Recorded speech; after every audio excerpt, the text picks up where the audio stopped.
Back to our continuing coverage of today's election, focusing on Atlanta's mayoral race. So these 6 candidates all vying to lead the city as people deal with rising crime. We're talking COVID and also some real hardcore division in Atlanta's neighborhoods. These are no light issues for you and your families. This is a race that we will be closely monitoring for you throughout the day.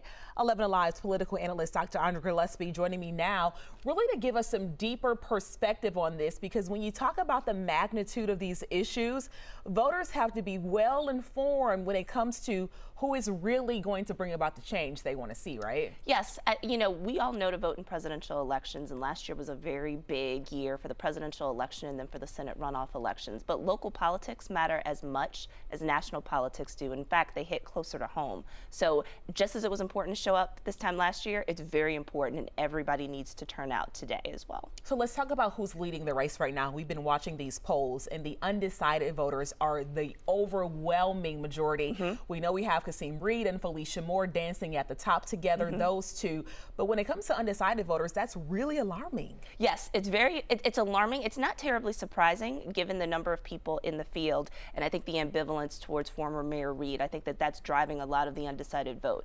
My concern as a political scientist is that those undecided voters might feel so overwhelmed that they choose to sit out the race, which means that all of our predictions may go out the window. It's either going to amplify what we already see, or we could, be surprised. But I think even if you're undecided, look up things on Ballotpedia, look up things on the AJC.com, figure out what all the candidates stand for, and still turn out to vote. That's going to be really important today. Now, this keeps bringing us back to Mary Norwood and Keisha Lance Bottoms, where Mary Norwood was actually leading, and then the day of, everything sort of switched, and we go to that runoff again. Do you think we could see something similar like that today? Well, one, I expect that there's going to be a runoff, and so it really doesn't matter whether you finish first or second, but that you finish in the top 2.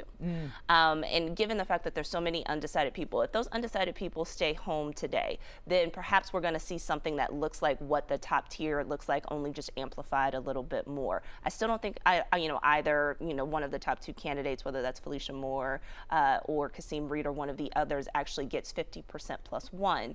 But then I think we are going to have another fight, and I think the big question in the runoff is going to be, is it going to be decided by a margin of less than 1,000 votes, as it has happened the last 2 open seat contests we've had. All right, thank you so much. Well, we know you're going to be here with us throughout the day, keeping us posted, and we will keep a close eye on this one. Race for Atlanta Mayor. Thank you, Dr. Gillespie. Thank you. All right, stay with 11 Alive for all of your election coverage. You can also text the word VOTE to that number you see right there. That's where we will send you a link to our election guide. That number, 404-885-7600.